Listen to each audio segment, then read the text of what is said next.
Para finalizar aqui a parte dos complexos, vamos, como eu já tinha dito, a falar aqui um pouco sobre trigonometria, ou seja, no fundo, a representação de números complexos na forma trigonométrica, que é bastante importante.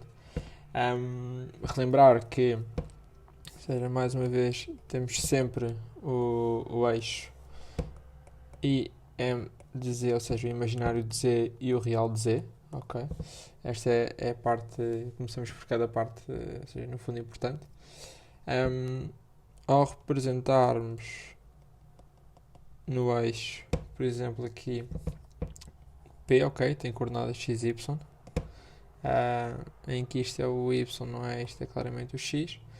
Algo do género em que temos z igual a x mais yi, ok? Algo sempre deste tipo. Ou seja, neste momento temos um ponto P, ok? Que está em função de um ângulo θ, ok? E pronto, no fundo o P é um ponto que se desloca consoante o nosso θ. O P tem coordenadas x, y, e pronto, na forma algébrica de complexo fica desta seguinte. Agora, partes importantes. Ou seja, se nós quisermos determinar a norma de Z, que no fundo é este comprimento aqui, está bem? Porquê é que nós vamos determinar a norma de Z? Porque ao metermos na fórmula, no fundo, canónica trigonométrica de complexos, vai ser sempre algo do género Z igual a P, depois cosseno de θ mais I seno de θ, ok? Por isso é necessário calcularmos este P. O que é este P? O P é igual à norma de Z, tá bem? E como é que é a norma de Z? No fundo, isto é como se calculássemos aqui isto é um triângulo retângulo, não é? Pelo teorema de Pitágoras, a hipotenusa, no fundo, é igual à raiz quadrada, certo? E positiva, porque estamos a falar de uma medida, tá bem? Por isso só consideramos a positiva de x quadrado mais y quadrado. E pronto. No fundo, vamos dar aqui um exemplo, ou seja, um caso prático que torna as coisas mais fáceis. Só dar aqui outra nota que isto pode ser escrito também como P vezes x de θ. Esta fórmula não é tão utilizada já. Aliás, há livros que já nem a têm. Isto depende muito do livro que usam e da editora. Vamos aplicar aqui um caso prático, ou seja, real, em que temos o nosso eixo, IM de Z aqui e o real de Z, e depois temos aqui o nosso Z, ok? O nosso Z, aqui a coordenada é 2, aqui é 2, está bem? Logo, aqui vamos ter o nosso Z que está influenciado por um θ, está bem? Ou seja, no fundo, é como expliquei há pouco. O Z vai se movimentar dependendo do ângulo a que corresponde o θ, está bem? Então vamos começar por fazer a seguinte coisa, que é começar por definir o que é o Z. Z é igual a 2 mais 2i. No fundo, parte real, segunda, parte imaginária.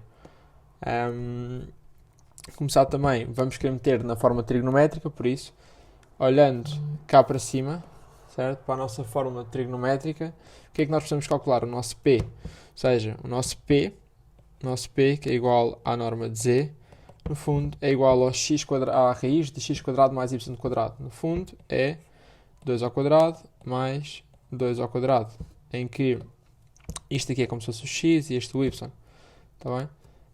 No fundo, isto é raiz de 4 mais 4, raiz de 8, que é 2 raiz de 2. Okay? Como é que eu fiz isto? Já agora, uma nota. Isto aqui é uma coisa que ter, ou seja, raiz de 8 é uma coisa que ter 4 vezes raiz de 2. Podemos separar, ok? O passo anterior seria isto aqui vezes 2, que é igual a raiz de 4 vezes raiz de 2. Isto, raiz de 4 é 2, por isso é 2 raiz de 2. Okay?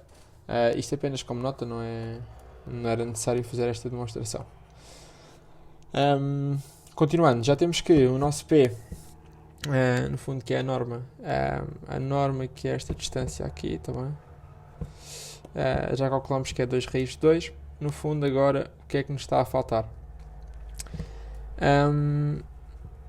Para metermos ou seja, no fundo, a nossa equação em termos de complexos na forma trigonométrica. O nosso cosseno de θ, certo? O nosso cosseno de θ, que é, ou seja, o cosseno de θ é sempre o lado adjacente a dividir pela hipotenusa, que é 2 sobre 2 raiz de 2, que é corta, ou seja, 1 sobre raiz de 2. Como não queremos ter raiz em baixo, vamos multiplicar em cima por raiz de 2 e em baixo por raiz de 2 também. No fundo isto dá raiz de 2 sobre 2. Okay? A seguir, sendo de θ, precisamos de calcular também, porque a fórmula é necessária, que é a parte que tem o i. Ou seja, a altura, não é? O cateto oposto, a dividir mais uma vez pela hipotenusa, 2 raiz de 2. No fundo dá a mesma coisa, está bem? Ou seja, como é que irá ficar a nossa expressão até agora, tá bem? Como é que iria ficar? Algo do género, assim, z igual a 2 raiz de 2, certo? Que é o nosso P, vezes o cosseno de θ mais o i seno de θ. Agora, partes importantes para que possamos isto. Há duas formas agora de fazer isto, ou seja, por teoria o que iríamos fazer, ou seja, que é a mesma representação de z na forma trigonométrica, nós temos este valor, certo? E este também. A questão é que não o vamos pôr na fórmula, porque o que nós precisamos é, em vez de ter cosseno de θ, que iríamos substituir por raiz de 2 sobre 2, queremos ter o que corresponde então ao cosseno e depois do ângulo. Ou seja, temos que ir à tabela e perceber a que é que corresponde o cosseno, ou seja, qual é que é o ângulo a que corresponde o raiz de 2 sobre 2. E é o π sobre 4. No fundo, é cosseno de π sobre 4 é igual a raiz de 2 sobre 2. Logo, o que é que vamos fazer? Vamos dizer que, e atenção, e o seno também, e o seno de π sobre 4 também é raiz de 2 sobre 2, porque é o ângulo de 45 graus. No fundo, vamos fazer o seguinte: z igual ao 2 raiz de 2, certo? Que é o nosso P, vezes o cosseno de π sobre 4, ok? Mais o i seno de π sobre 4. E assim é que está na fórmula trigonométrica, ou seja, queremos ter aqui sempre um ângulo. Ou seja, no fundo, a nossa variável tem que estar, não pode ser uma variável, tem que ser, no fundo, uma constante, um ângulo correspondente. E por isso, nós no sistema vamos perceber qual é que é esse ângulo. Ou seja, nós sabemos que o cosseno de θ é igual a raiz de 2 sobre 2, por isso queremos saber qual é que é o θ para substituir. Isto, lá está, há quem faça mais um passo, que é, se der essa fórmula, coisa que não é obrigatória, é meter isto na seguinte fórmula, que é 2 raiz de 2 cis de π sobre 4. Π sobre 4, que no fundo é a fórmula cá em cima. Ou seja, temos esta que é a primeira, certo, que eu fiz, e esta depois a segunda com o cis. Claro que há quem não dê desta seguinte forma, por isso nem sempre vale a pena escrever.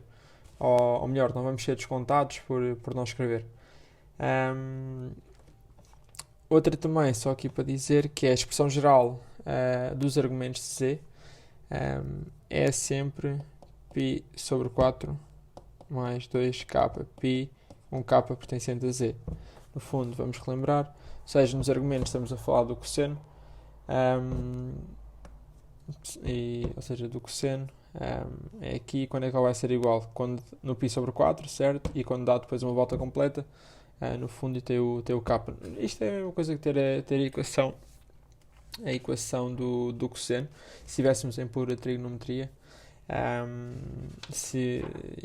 E pronto, esta é a forma mais fácil no fundo de pensar, porque, ou seja, existe uma forma teórica, não é? Um teorema que diz que se θ é um argumento complexo de z, então a expressão geral dos argumentos de z é sempre, ou seja, θ é um argumento de z, no fundo, a expressão geral dos argumentos é sempre θ mais 2kπ, com k pertencente a z. Por isso, sempre que perguntarem qual é que é a expressão geral dos argumentos, é assim que se faz. Ou seja, dá-se o nome de argumento positivo mínimo ao valor θ pertencente ao intervalo de 0 a 2π. Ou seja, se nós tivermos um θ de... branco. Se tivermos um θ de π sobre 4, isto faz parte do argumento positivo mínimo, uma vez que pertence de 0 a 2π. Imaginando que eu tinha 9π sobre 4. 9π sobre 4. Eu preciso saber qual é que é o meu argumento positivo mínimo. É muito fácil. Pego no 9π sobre 4, certo? E vou-lhe tirar 2π. Porque no fundo 9π sobre 4 tem 9π sobre 4. Se eu tirar 2π, que é menos 2π, que é uma volta completa, certo? Ou seja, faz parte disto. Vou ter 9π sobre 4 menos 4 vezes 2π sobre 4, para meter tudo ao mesmo denominador. Dá 9π menos 8π sobre 4. Logo dá π sobre 4. Este é que é o argumento positivo mínimo. Ou seja, dá-se também o nome de argumento principal ao θ que pertence ao intervalo de menos π sobre menos π a π. Tá bem? Fechado. E o outro é de 0, ou seja, o argumento positivo mínimo é de 0 a 2π. Tá bem? Não sei, é de 0 fechado. De 0 fechado. Não sei se tinha feito ou não, mas fica aqui já. De 0 a 2π aberto. E o argumento principal é de menos π aberto a π fechado. E pronto. No fundo, a parte de trigonometria é isto.